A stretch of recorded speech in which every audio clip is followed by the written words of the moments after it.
Welcome to my channel viewers, subscribers, parents and students.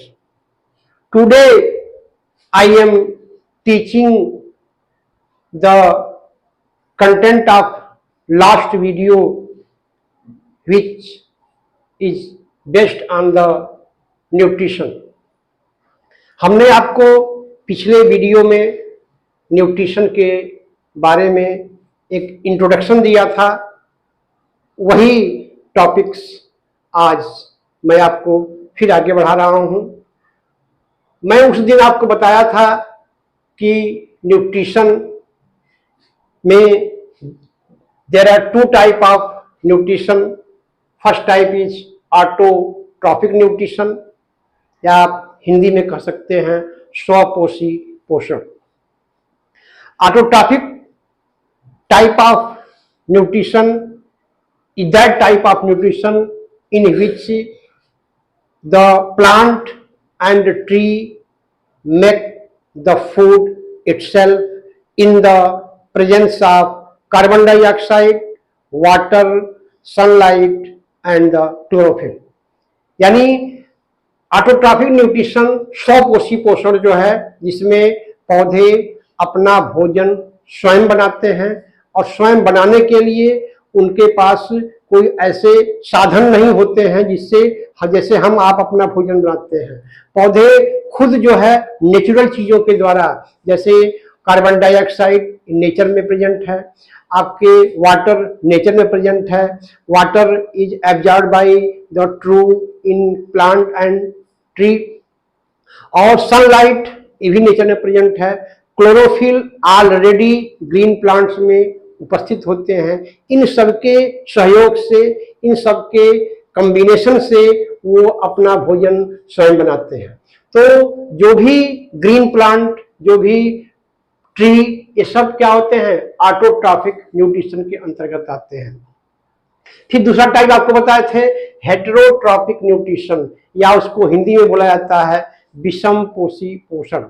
यानी that living things which can not make the food itself, यानी ऐसे living thing जो अपना भोजन खुद नहीं बना सकते, they are depend on and other things for its food।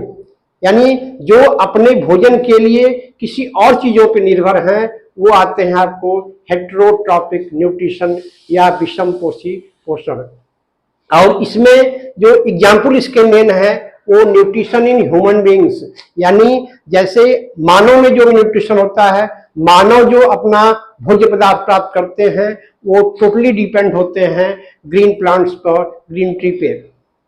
इसीलिए कहा जाता है कि प्लांट एंड ट्री ये दोनों जो है हमारे समाज के लिए, हमारे देश के लिए, हमारे जीवन के लिए बहुत ही इम्पॉर्टेंट होते हैं, क्योंकि इन प्लांट्स और ट्री के द्वारा ही हमें भोजन प्राप्त होता है।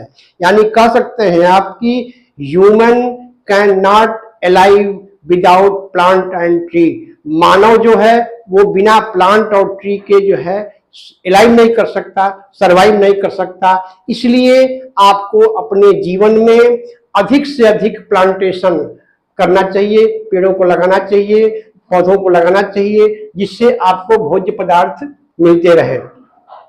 अब जो हेटेरोट्रॉपिक न्यूट्रिशन है, ये ज्यादातर मतलब कि ह्यूमन बीइंग्स, एनिमल्स, इन सब में जो है आपके हेटेरोट्रॉपिक न्यूट्रिशन होते हैं, क्योंकि ह्यूमन बीइंग्स, मानव जाति और आपके एनिमल, ये सभी जो है ये depends on the autotrophic nutrition, यानी ग्रीन प्लांट और ट्री पे ये डिपेंड होते हैं।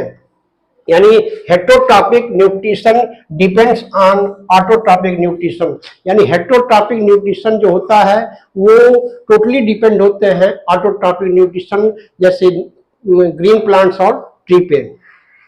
अब जब हेटेरोट्रॉपिक न्यूट्रिशन, जब एनिमल्स और ह्यूमन बीइंग्स जब ये अपना भोजन प्राप्त करते हैं, तो फिर इनके भोजन कैसे जो है इनको उसका लाभ मिलता है, आप कह सकते हैं कि what is the importance of nutrition in human body और एंड अदर एनिमल्स। तो ह्यूमन बॉडी में जो भी आप भोजन लेते हैं उसका जो आप न्यूट्रिशन ले रहे हैं वो आपके शरीर के अंदर जाकर के कैसे कैसे वो किस स्टेप्स के द्वारा जो है आपके शरीर को उससे बेनिफिट होता है, उसके लाभ होता है। यानी आप कह सकते हैं कि what is the importance of nutrition in human body. Human body में न्यूट्रिशन का क्या महत्व है, ह्यूमन बॉडी में कैसे भोज्य पदार्थ लेने के बाद वह शरीर के अंदर उसकी एक्टिविटी होती है, उसकी प्रोसेसिंग होती है, तो उसके बारे में मैं आपको बता रहा हूं। जब भी आप भोजन करते हैं through the mouth, when you can take the foods through the mouth, this process are known as ingestion। ऐसे प्रोसेस को क्या बोलते हैं? इंजेशन। यानी आप जब माउथ के अंदर, मुंह के अंदर भोज्य पदार्थों को लेते हैं उस प्रोसेस को बोला जाता है इंजेशन। यानी you can say intake of food through the mouth are known as ingestion. यानी आप जो मुंह के अंदर भोज्य पदार्थों को ग्रहण करते हैं, this process are known as ingestion. अब जब माउथ के अंदर आपने भोज्य पदार्थों को ले लिया, अब वहां से जो है आपकी जो भी भोजन आपके शरीर में गया वो वहां से उसकी डाइजेशन की प्रक्रिया शुरू हो जाती है। अब इसमें इंजेशन के बाद प्रोक्यूजन होता है। प्रोक्यूजन में भी आपका जो डाइजेस्टिव ट्रैक्ट होते हैं, यानी आपके एलिमेंट्री कैनाल में आपके जो स्मॉल इंटेस्टाइन है, लार्ज इंटेस्टाइन है, इसके थ्रू होकर के भोजन जो है आगे बढ़ता है। तो इंजेशन के बाद आपके सेकंड स्टेप होता है डाइजेशन। डाइजेशन में आप कह सकते हैं you can say digestion is the process of break down of food inside the body. यानी बॉडी के अंदर जो भी फूड का ब्रेक डाउन होता है, जो भी फूड आपके स्मॉल पीसेज में ब्रेक होते हैं, टूटते हैं, वहीं से जो है डाइजेशन की प्रक्रिया शुरू हो जाती है। तो आप कह सकते हैं कि digestion is the process in which each parts of food can be break into the small pieces. यानी भोज्य पदार्थों का जब आपके डाइजेस्टिव ट्रैक्ट में, एलिमेंट्री कैनाल में जब भोज्य पदार्थ इंजेशन प्रोसेस के आगे, इंजेशन प्रोसेस जब हो जाता है, जब भोजन मुंह में जाने के बाद आगे बढ़ता है, तो उसकी प्रक्रिया डाइजेशन की शुरू हो जाती है। अब डाइजेशन में आप जो भी भोज्य पदार्थ मुंह के थ्रू लिए हुए हैं वो आगे बढ़ता है। अब आगे बढ़ने के बाद वो छोटे छोटे पीसेज में ब्रेक डाउन हो जाते हैं। ब्रेक डाउन होने के बाद जब वो डाइजेस्टिव ट्रैक्ट में आगे बढ़ते हैं तो आपका तीसरा स्टेप आता है जो है एब्जॉर्प्शन। यानी एब्जॉर्प्शन का मतलब आपको हम कुछ इसके पहले वाले वीडियो में बताए हुए थे, एब्जॉर्प्शन और एडजॉर्प्शन। एड AD यहाँ AB है, adsorption and absorption both are two different words. Absorption and absorption ये दोनों क्या हैं? अलग अलग शब्द वर्ड्स हैं। एडजॉर्प्शन में क्या होता है कि कोई भी चीज किसी सरफेस पे रह जाती है तो उसको एडजॉर्प्शन बोलते हैं, और कोई भी चीज अगर किसी भी चीज के अंदर इंटर कर जाती है तो वो आपका एब्जॉर्प्शन होता है। तो you can not confuse in the word of adsorption and absorption. Absorption process में क्या होता है कि जो भी आपके फूड मटेरियल ब्रेक डाउन हुए वो आपके डाइजेस्टिव ट्रैक्ट के अंदर एब्जॉर्ब कर लिए जाते हैं इनसाइड द डाइजेस्टिव ट्रैक्ट या इनसाइड द एलिमेंट्री कैनाल। उसके बाद जब एब्जॉर्प्शन हो जाता है तो भोजन का एसिमिलेशन होता है, यानी कि the required content of food material, the required content of food material absorb by the your body, your bloods. जो भी इंपॉर्टेंट कंटेंट्स होते हैं वो आपको आपके एसिमिलेशन के थ्रू जो है आपके बॉडी को जो जिसका इंपॉर्टेंस होता है, जिसका महत्व होता है, वो आपके बॉडी के थ्रू एब्जॉर्ब कर लिए जाते हैं और फिर वो कंटेंट जो है आपके ब्लड में मिल करके आपके पूरी बॉडी में सर्कुलेट करते हैं। और इस तरह से आपके जो फोर्थ स्टेप्स है assimilation. Assimilation is the most important steps of digestive system.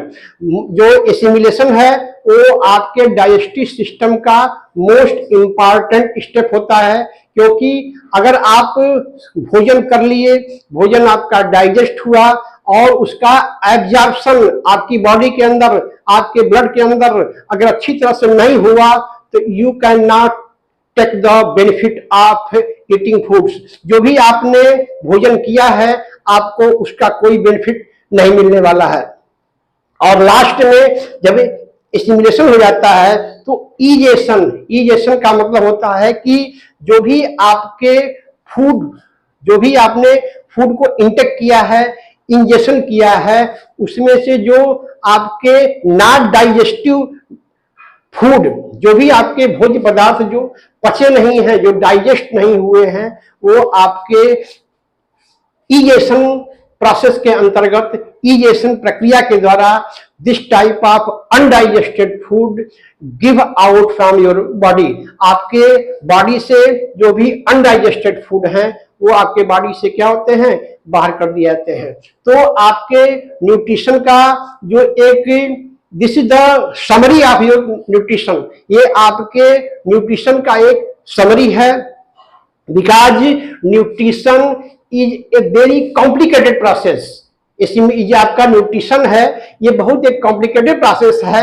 इतने छोटे वीडियो में this is not possible to the end of nutrition steps. Nutrition जो स्टेप्स हैं ये इतने आसानी से ये खत्म होने वाले नहीं हैं, लेकिन ये आपका एक समरी है। तो ये समरी मैं आपको छोटे में करके बताया हूं।